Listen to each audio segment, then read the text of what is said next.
Hello everyone, మా beautiful Bali tour మీతో share చేసుకోవడం ఎంతో ఆనందంగా ఉంది. మేము సాయంత్రం 4 గంటలకి హైదరాబాద్ ఎయిర్పోర్ట్ చేరుకున్నాము.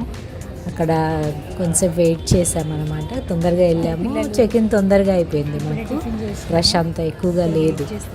సో అక్కడ ఇంకా మీకు తెలుసు కదా, ఎయిర్పోర్ట్లో కొన్ని ఫొటోస్ దిగాము. చక్కగా జోక్స్ వేసుకుంటూ నవ్వుకుంటూ టైం గడిపాము. నేను, మా సిస్టర్, మా వారు. మాకు అక్కడ ఇంకొక ఫ్యామిలీ కూడా పరిచయం అయ్యారు, మేజర్ సుప్రీం యాంకర్ అని చెప్పేసి. వాళ్ళు కూడా మా గ్రూప్లోనే జాయిన్ అయ్యారు. అంటే చెన్నై నుంచి కొంతమంది, ఈ హైదరాబాద్ నుంచి మేము 6 కలిసి ప్రయాణం చేశాం అనమాట. వాళ్ళని కలుసుకొని వాళ్ళతో మాట్లాడి మేము ప్రయాణం చేసిన సింగపూర్ ఎయిర్లైన్స్ అనమాట. దానికి మనకి అక్కడ సింగపూర్లో లేఓవర్ ఉంటుంది. హైదరాబాద్ నుంచి సింగపూర్లో లేఓవర్ ఒక 4 hours. అక్కడ నుంచి మళ్ళీ బాలి వెళ్ళామన్నమాట. సో అదిగో ఎయిర్లైన్లో ఫ్లైట్లో ఎక్కాము. ఎక్కగానే మాకు వేడి హాట్ టవల్స్ ఇచ్చారు. ఆ టవల్స్ కళ్ళ మీద పెట్టుకుంటే అసలు ఎంత హాయిగా ఉందో, ఎంత రిలాక్సింగ్గా అనిపించిందో.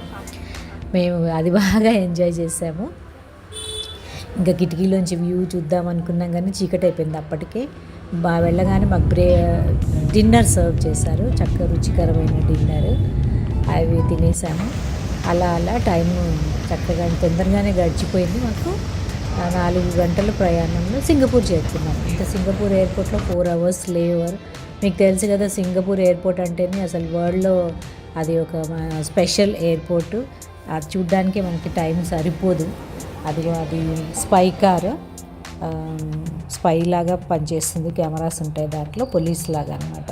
ఇంకా అక్కడ ఫొటోస్ దిగాము. చిన్నపిల్లల కోసం పార్క్ లాగా పెట్టారు, మంచి అనిమల్స్. చక్కగా పిల్లలు ఉంటే బాగుండేది అనిపించింది మాకు. ఎంజాయ్ చేసేవాళ్ళు. ఇంకా పిల్లలు లేరు కాబట్టి మేమే చిన్న పిల్లలు అయిపోయాము అక్కడ. ఇంకా అన్ని ఫొటోస్ తీసుకున్నాము యానిమల్స్తో. అదే బ్యూటీ మరి సింగపూర్ ఎయిర్పోర్ట్ అంటే. అసలు మామూలుగా అయితే ఎన్ని గంటలు చూసినా సరిపోదంటారు. మేము చక్కచక్క అన్ని టెర్మినల్స్కి అక్కడ ట్రైన్ ఉంటుంది, స్కై ట్రైన్. ఎవ్రీ 4 minutesకి ఒక ట్రైన్ ఉంటుంది. ఆ ట్రైన్ నుంచి 4 టెర్మినల్స్కి మనం వెళ్ళొచ్చు. అంటే 3 టెర్మినల్స్కి ట్రైన్లో వెళ్ళొచ్చు, 4th టెర్మినల్కి మాత్రం బస్సులో వెళ్ళాల్సి ఉంటుంది. సో ఆ ట్రైన్ జర్నీ కూడా మాకు ఎన్నిసార్లు అటు ఇటు తిరిగాము ఆ స్కై ట్రైన్లో. ఇంకొక ఫ్యామిలీ కూడా అని చెప్పాం కదా, ఆయన పేరు సుప్రీం యాంకర్. ఆయన వాళ్ళ ఫ్యామిలీతో వెళ్ళామన్నమాట. అంజు మేరీ వాళ్ళ వైఫ్ పేరు. సో అలా స్కై ట్రైన్లో మేము ప్రయాణం చేసి టెర్మినల్స్ అన్నీ తిరిగాము. ఇంకా గార్డెన్స్ అవన్నీ ఉంటాయి కదా, చక్కగా గార్డెన్స్లో ఎన్ని ఫొటోస్ దిగామో అసలు చెప్పలేము. టెర్మినల్ 2లో ఫోటో దిగాము అందరం కలిసి. అయితే మనకి అక్కడ ఏంటంటే మన లగేజ్ పెట్టుకోవడానికి ట్రాలీస్ ఉంటాయి. ఆ ట్రాలీస్ తీసుకోవాలి. మనం తీసుకొని దాంట్లో పెట్టుకుంటే మోయాల్సిన పని ఉండదు అన్నమాట. ఈజీగా నడవచ్చు మనం అటు ఇటు. ఎంతసేపు నడిచినా మనకి ఆ బరువు అన్నది తెలీదు. సో ఈవెన్ చిన్న హ్యాండ్ బ్యాగ్స్ కూడా మనము ఆ ట్రాలీలో పెట్టుకొని తీసుకెళ్ళవచ్చు. ఇంకా అలా టైం అయిపోయింది 4 hours. ఇంకా బాలీకి మళ్ళీ సింగపూర్ ఎయిర్లైన్స్ మళ్ళీ క్యాచ్ చేసాము, అందులో ఎక్కాము. ఎక్కగానే మళ్ళీ మాకు హాట్ టవల్స్ ఇచ్చారు. ఎంత హాట్ అంటే అసలు మళ్ళీ అన్నది ముట్టుకోగానే మళ్ళీ కళ్ళ పైన పెట్టుకున్నాం. అదే నవ్వుకుంటున్నాం మేము, భలే ఇస్తున్నారు ఈ హాట్ టవల్స్ అని చెప్పేసి. కళ్ళ మీద పెట్టుకోగానే హాయిగా అనిపించింది, చాలా రిలాక్సింగ్ అనిపించింది మాకు. జోక్స్ వేసుకుంటూ వెళ్ళాము. ఇంకా డిన్నర్ సర్వ్ చేశారు మళ్ళీ అక్కడ. అది తినేసిన తర్వాత అదిగో చూస్తున్నారు కదా, బాలి కనిపిస్తూ ఉంది విండోలోంచి. మనకి కింద బాలి ఐలాండ్ కనిపిస్తుంది అనమాట. మీకు తెలుసు కదా, ఇండోనేషియాలో దాదాపు 17,000 ఐలాండ్స్ ఉన్నాయి. దాంట్లో బాలీలో హిందూయిజం ఎక్కువగా ఉంటుంది. 80% మంది హిందూస్ ఉంటారు అందులో. అదిగో ఎయిర్పోర్ట్లో దిగాము. చక్కని కళాకృతులు ఉంటాయి అక్కడ. ఎన్ని కళాకృతులు అసలు ఒక్కొక్క దానికి ఎక్స్ప్లెయిన్ మనము తెలుసుకుంటే ఎన్ని ఆశ్చర్యకరమైన విషయాలు ఉంటాయి. వాళ్ళంతా బాలి పాలిటీషియన్స్, బాలి ఏర్పడడానికి వాళ్ళంతా కృషి చేశారు. వాళ్ళ ఫొటోస్ అన్నీ అక్కడ పెట్టారు. అలా ఎయిర్పోర్టులో చాలాసేపు తిరిగాము. వాళ్ళ బాలి అయితే ఈ ఆర్ట్స్ అండ్ కల్చర్కి పెట్టింది పేరు అనమాట. వాళ్ళు అది తోలు బొమ్మలు తయారు చేస్తారు. వాళ్ళు ఎద్దు తోలుతో ఆ తోలు బొమ్మలు తయారు చేస్తారు. అందులోంచి లైట్ పాస్ అవుతే వెలుతురు వస్తుందన్నమాట. ఇంకా వెదురు, అది కూడా తోలు బొమ్మలదే. వెదురు ఆకులతో, వెదురు ఉంటాయి కదా, వాటితో చాలా చాలా కళాకృతులు తయారు చేస్తారు. ఇంకా అలా అన్నీ చూసుకుంటూ నెమ్మదిగా ఇమిగ్రేషన్కి వెళ్ళాము. స్పెషల్ లైన్ ఉంటుంది, సీనియర్స్కి ఉంటుంది, మళ్ళీ మనకి ఆన్లైన్లో ఆల్రెడీ మేము ఫామ్ ఫిల్అప్ చేసాం కాబట్టి మాకు ఎక్కువగా టైం పట్టలేదు అన్నమాట. బాలి విమానాశ్రయంలో ఈ గోడలపై కనిపించే ఈ కళాకృతులకు ఒక ప్రత్యేకమైన ప్రాముఖ్యత ఉంటుంది. ఇక్కడ మనకు కనిపించే కళాకృతులన్నీ వాయంకులిత్ అనే ఆర్ట్ పీసెస్ అన్నమాట. అంటే షాడో లెదర్, అంటే ఈ తోలు బొమ్మలని ఎద్దు తోలుతో తయారు చేస్తారనమాట. అంటే ఇవి ఏంటంటే వీటి వెనకాల లైట్ పెడితే ఒక మంచి చక్కని ఛాయాచిత్రాలు గోడలపై పడుతున్నాయి అన్నమాట. ఇది ఒక ప్రత్యేకమైన తోలు బొమ్మలాట మనకు ఓన్లీ ఇండోనేషియాలోనే కనిపిస్తుంది. వాళ్ళ కల్చర్లోనే ఈ బొమ్మలు మనకు కనిపిస్తాయి. ఇది బాలి మరియు జావా సంస్కృతిలో లోతుగా నాటుకుపోయిన నీడల బొమ్మల ప్రదర్శన. దీన్ని సాధారణంగా రామాయణం, మహాభారతం మరియు స్థానిక జానపద కథల ఆధారంగా ప్రదర్శిస్తారు. బొమ్మలను తెర వెనుక దీపం వెలుగులో కదిలిస్తూ ఛాయల రూపంలో కథలు చెప్పడం జరుగుతుంది. అయితే విమానాశ్రయం అనేది మనకి లక్షలాది మంది ప్రయాణికులు ప్రవేశించే చోటు. ఈ కళా ప్రదర్శన బాలి ఆధ్యాత్మికత మరియు కళాత్మకతను పరిచయం చేసే సాంస్కృతిక రాయబారిగా ఉంటుంది. వాయంకులిత్ కేవలం వినోదం కాదు, ఇదొక పవిత్ర కర్మకాండం. బొమ్మలను ఆడించే ఆటగాన్ని దలాంగ్ అని అంటారు. అతన్ని ఒక పూజారిలాగా భావించబడతాడు. ఇలా ఎయిర్పోర్ట్లో ఈ కళను ప్రదర్శించడం ద్వారా బాలి సాంప్రదాయ కళలను కాపాడుతూ పర్యాటకులకు పరిచయం కూడా చేస్తుంది. ప్రతి బొమ్మ ఒక ప్రతీకాత్మక పాత్ర. వీరులు, విలన్లు, దేవతలు, రాక్షసులు, మానవ స్వభావం, నైతిక సమస్యలు, విశ్వ సమతుల్యతను ప్రతిబింబిస్తాయి. అంటే ఒక బ్యాలెన్స్ అన్నమాట. ఇవి తరచుగా విరుద్ధతలను చూపిస్తాయి. అంటే రెండు ఆపోజిట్ క్యారెక్టరిస్ట్ లైక్ వెలుగు, నీడ, మంచి, చెడు, భౌతికము, ఆధ్యాత్మికము. ఇది బాలి ఒక ఫిలాసఫీ కూడా. ఈ తత్వం ఏం చెప్తుందంటే వాళ్ళు దాన్ని ఏమంటారంటే రువాబినేడా అంటారు. అంటే రెండు పరస్పర విరుద్ధాల సహజీవనం అనమాట. అంటే ఈ రెండింటి మధ్య బ్యాలెన్స్ని ఇది ప్రతిబింబిస్తుంది. ఇంకా అలాగే ఎయిర్పోర్ట్ అంతా తిరుగుతూ టైంపాస్ చేసామన్నమాట. ఈ షాప్స్ అన్నీ తిరుగుతూ, ఆ డ్యూటీ ఫ్రీలో చూస్తూ, పోస్టర్స్ చూస్తూ, అది అయితే ఆ రేట్స్ చూసి అయితే నోరు వెళ్ళబెట్టాము మేము ఇంకా మేజర్ సుప్రీమాకర్ వాళ్ళ ఫ్యామిలీ కలిసి తిరిగాము. ఆ ఐటమ్స్ అన్నీ, ఆ రేట్లు అయితే అన్ని లక్షల్లో ఉన్నాయన్నమాట, లక్షల ఇండోనేషియన్ రూపీస్. తర్వాత మళ్ళీ కన్వర్షన్ చూసి ఓహో తక్కువే ఉన్నాయి అని చెప్పేసి రిలాక్స్ అయ్యాము. అది ఆ ఎయిర్పోర్ట్లో మనకి బయటకు రాగానే ట్యాక్సీ సెంటర్ ఉంటుంది. ట్యాక్సీలు కూడా మనం తీసుకొని వెళ్ళొచ్చు.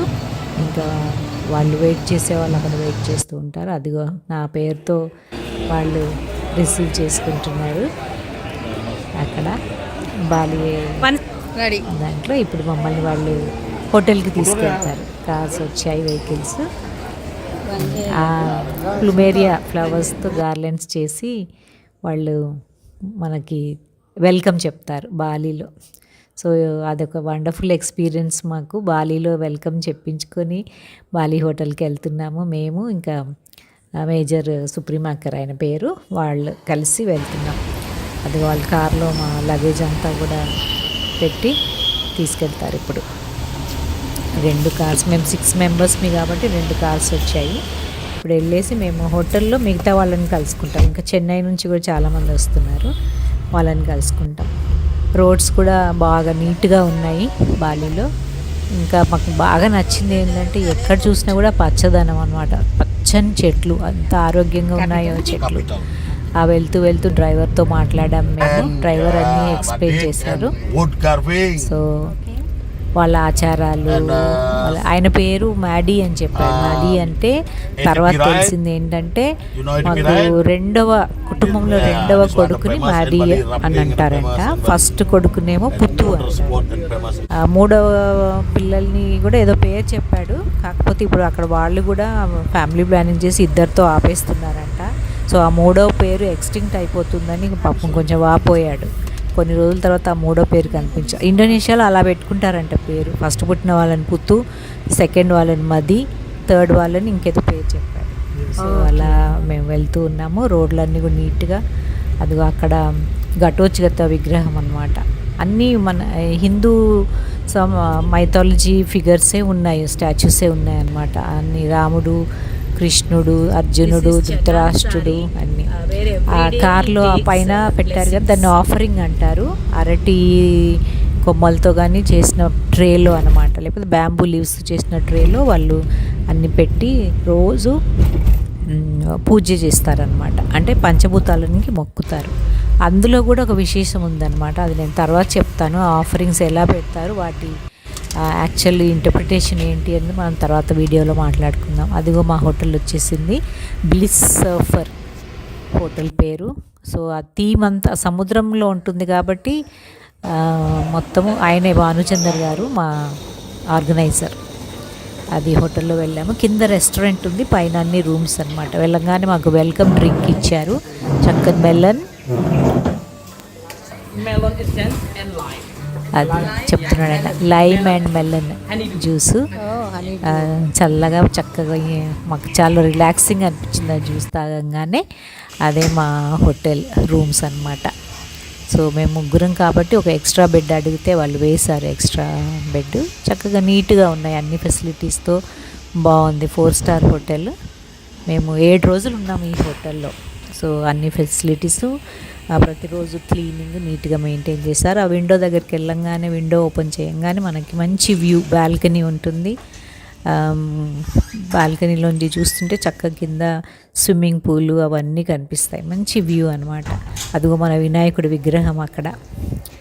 ఇంకా సాయంత్రం మేము డిన్నర్కి వెళ్ళాము. దగ్గరలోని ఇండియన్ రెస్టారెంట్ ఉంది, ఇండియన్ రెస్టారెంట్లో డిన్నర్ చేసాం. అన్నీ మన ఇండియన్ ఐటమ్స్, చికెన్, మటన్, రోటీ, ఫ్రైడ్ రైస్ అవన్నీ పెట్టారు. వెజిటేరియన్ వాళ్ళకి వెజిటేరియన్ ఫుడ్ కూడా పెట్టారు. ఎందుకంటే మాలో చాలామందిని చెప్పామన్నమాట, మేము అక్కడ ఫుడ్ తినలేమని, ఆ సీ ఫుడ్. బాలీలో ఏం ఫుడ్ ఉంటుందో ఏమో తెలియదు మాకు, అందుకని తినలేము అని అంటే మాకు ఇండియన్ హోటల్స్లోనే ఆర్గనైజర్ అరేంజ్ చేశారు. సో డిన్నర్ అవ్వగానే ఇంకా ఫస్ట్ రోజు రూమ్స్కి వెళ్ళిపోయి నెక్స్ట్ డే బాలీ స్వింగ్కి వెళ్ళామన్నమాట చూడ్డానికి. అది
ఇంకా నెక్స్ట్ డే మేము బ్రేక్ఫాస్ట్ అవ్వగానే బాలీ స్వింగ్కి, అంటే ప్రపంచంలోనే ప్రసిద్ధి అనమాట ఈ బాలీ స్వింగ్ ఊయల. అది చాలా థ్రిల్లింగ్గా ఉంటుంది, చాలా అడ్వెంచరస్ ఎక్స్పీరియన్స్. అక్కడికి వెళ్ళామన్నమాట. ఒక 1 అవర్ ప్రయాణం చేసాము, అక్కడికి వెళ్ళాము. ఆ రోడ్ల మీదకి చూస్తున్నారు కదా, ట్రాఫిక్ అంతా కూడా ఎక్కడికక్కడ చాలా కంట్రోల్గా ఉంటుంది. అక్కడ ఎవరు ట్రాఫిక్ పోలీసులు ఉండరు మనలాగా. వాళ్ళు ట్రాఫిక్ పోలీస్ లేకపోయినా కూడా అందరూ చక్కగా క్రమశిక్షణతో వాళ్ళు ట్రాఫిక్ రూల్స్ అన్నీ పాటిస్తూ రోడ్డు పైన వెళ్తుంటారనమాట. ఎక్కడ కూడా చిన్న డిస్టర్బెన్స్ కూడా రాదు ట్రాఫిక్ మూలంగా మనకి, పోలీసులు లేకపోయినా కూడా. అంటే వాళ్ళు ఎంత సిస్టమేటిక్గా ఉంటారో ఒకసారి మనం ఆలోచించవచ్చు అనమాట. ఇంకా వెళ్తుంటే మాకు గైడ్ చెప్పాడు, ఆ ఇల్లులు అవన్నీ కూడా ప్రతి ఇంటికి ఒక టెంపుల్ ఉంటుందన్నమాట. టెంపుల్ లేకుండా ఏ ఇల్లు కూడా వాళ్ళు కట్టుకోరు. అంటే వాళ్ళు ప్రకృతిని ఆరాధించడానికి కానీ దైవాన్ని పూజించడానికి కానీ చాలా ఇంపార్టెన్స్ ఇస్తారనమాట. ఆ టెంపుల్ కరెక్ట్గా మౌంటైన్స్ని ఫేస్ చేస్తూ ఆ టెంపుల్స్ ఉంటాయన్నమాట. అక్కడ కనిపిస్తున్నాయి కదా పిల్లర్స్ లాగా రాతి కట్టడాలు అనమాట. అన్నీ చక్కగా శిల్పాల్లాగా చెక్కి పెడతారు వాళ్ళ నమ్మకం ఏంటంటే వాళ్ళ యాన్సిస్టర్స్ అక్కడికి వస్తారంట ఆ టెంపుల్స్కి. సో ప్రతిరోజు వాళ్ళు ఆఫరింగ్స్ పెడతారు. ఇంతకుముందు మనం చూపించాం కదా ప్లేట్లో పెట్టి ఆఫరింగ్స్ పెడతారనమాట. అదిగో బాలి స్వింగ్కి వచ్చేసాము. అదే స్వింగ్ ఏరియా అనమాట. అక్కడికి లోపలికి వెళ్ళంగానే మనకి ఎంట్రీ ఉంటుంది. ఎంట్రీలోకి వెళ్ళంగా మనకు అక్కడ అన్ని ఇన్స్ట్రక్షన్స్ ఇస్తారు వాళ్ళు. మేము వెళ్తూ చక్కగా ఫొటోస్ కూడా తీసుకున్నాము. ఆఫీస్కి వెళ్ళంగానే మనకు కావాల్సిన డ్రెస్సెస్ ఉంటాయి అక్కడ. ఆ డ్రెస్సెస్కి మాత్రం మనం పే చేయాల్సి ఉంటుంది. పే చేసుకొని మనకి ఏ కలర్ డ్రెస్ కావాలంటే ఆ డ్రెస్ తీసుకొని లాంగ్ ఫ్రాక్స్ అంట అదే ఆఫీస్. అక్కడ ఆయన ఎక్స్ప్లెయిన్ చేస్తాడు మనకి ఫొటోస్ అలా వస్తాయి అని చెప్పేసి. డ్రెస్కి 2 లక్షల ఇండోనేషియన్ రూపాయ అనమాట. 2 లక్షలు అంటే మేము భయపడ్డాం, ఏంటమ్మో 2 లక్షల అని. కానీ మళ్ళీ ఇండియా కరెన్సీలో కన్వర్ట్ చేసుకుంటే మాత్రం 1500 అని తెలిసింది. సో ఆల్మోస్ట్ అందరం సెలెక్ట్ చేసుకున్నాము డ్రెస్సెస్. సెలెక్ట్ చేసుకోగానే వాళ్ళు ఇంకా తీసుకెళ్తారు. అయితే వాళ్ళే ఫొటోస్ కూడా తీస్తారు మనకు కావాలంటే. కెమెరామెన్ కూడా అక్కడ ఒక 2 లక్షలు, మళ్ళీ మొత్తం 4 లక్షలు అనమాట. అవి తీసుకొని మనము వెళ్ళొచ్చు. అదంతా కూడా అక్కడ 6 రకాల ఉయ్యాలలు ఉంటాయి. మనం అందరం అక్కడికి వెళ్ళి ఫొటోస్ తీసుకోవచ్చు అనమాట. కానీ చాలా థ్రిల్లింగ్ ఎక్స్పీరియన్స్, అసలు మనం జీవితంలో మరపురాని ఎక్స్పీరియన్స్ అనమాట. కింద పెద్ద లోయలాగా ఉంటుంది, అన్నీ రైస్ ఫీల్డ్స్, అరటి తోటలు అవన్నీ ఉంటాయి. మనము అక్కడ ఉయ్యాలు ఊగుతూ మనము ఫొటోస్ తీసుకోవచ్చు అనమాట. చాలా థ్రిల్లింగ్ ఎక్స్పీరియన్స్. ఒక్కటి మాత్రం చాలా డేంజరస్గా ఉంటుంది. ఆ ఉయ్యాల్లో వెళ్తుంటే చాలామంది భయపడిపోయారు. చాలామందికి పాలిపిటేషన్ వచ్చింది, అంటే ఆయాసంలాగా వచ్చేసి మధ్యలోనే ఆపండి అన్నారు. అంటే కిందకి చూస్తే కళ్ళు తిరుగుతాయి, పెద్ద లోయలాగా ఉంటుంది. ఆల్మోస్ట్ బంగీ జంప్ లాగా ఉంటుంది అనుకోండి ఆ ఉయ్యాలని. సో అదొకటి చాలా థ్రిల్లింగ్ ఎక్స్పీరియన్స్. మేమైతే ఇప్పటికి మర్చిపోలేము. అందరికీ తెలుసు కదా, ఇంకా బాలి వెళ్తే మాత్రం కంపల్సరీ బాలి స్వింగ్ ఊగకుండా ఎవరు రారు. అదే చాలా థ్రిల్లింగ్గా ఉంటుంది ఆ ఉయ్యాల. సో కపుల్ ఉయ్యాలు ఉంటుంది, బర్డ్స్ నెస్ట్ ఉయ్యాలు ఉంటుంది. అది వాళ్ళంతా ఫారినర్స్ అనమాట. వాళ్ళు చక్కగా ఎంజాయ్ చేస్తారు, మనలాగా కాదు. ఈ ఉయ్యాల మాత్రం చాలా డేంజరస్గా అనిపించింది నాకు. ఫస్ట్ టైం అయితే భయం వేసింది, అసలు పడిపోతామేమో అని చెప్పేసి. ఏదో గాల్లోకి తేలిపోతున్నట్టు ఆకాశంలోకి వెళ్ళిపోయి మళ్ళీ కిందకి చూస్తే అయితే నిజంగా కళ్ళు తిరిగాయి మాకు. కింద ఒక నదిలాగా పారుతూ ఉంటుంది. అక్కడంతా రాఫ్టింగ్ చేస్తూ ఉంటారు టూరిస్టులు. వాళ్ళు చూడండి అసలు ఆ ఊపడము ఎగిరి ఊపుతారు అనమాట, అంత స్పీడ్గా వెళ్ళాలని చెప్పేసి. మా గ్రూప్లో చాలామంది భయపడిపోయారు, కాకపోతే అందరం భలే ఎంజాయ్ చేశాం అనమాట. అదొకటి మాత్రం మరపురాని ఎక్స్పీరియన్స్. ఆ డ్రెస్ వేసుకొని ఊగడం అదొక థ్రిల్లింగ్ ఎక్స్పీరియన్స్ అనమాట. ఏదో దేవదూతల్లాగా తేలిపోతున్నట్టుగా అనిపిస్తూ ఉంటుంది అది. సో మీరు కనుక బాలి వెళ్తే తప్పకుండా ట్రై చేయండి.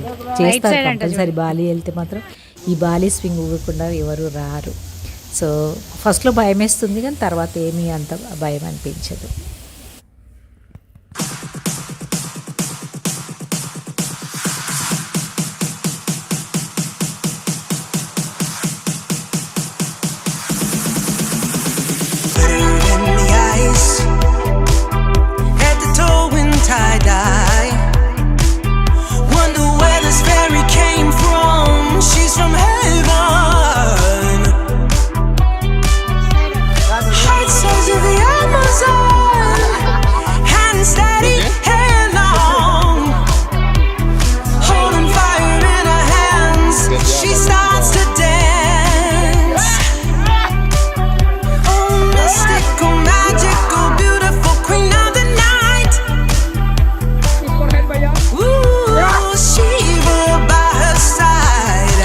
I know.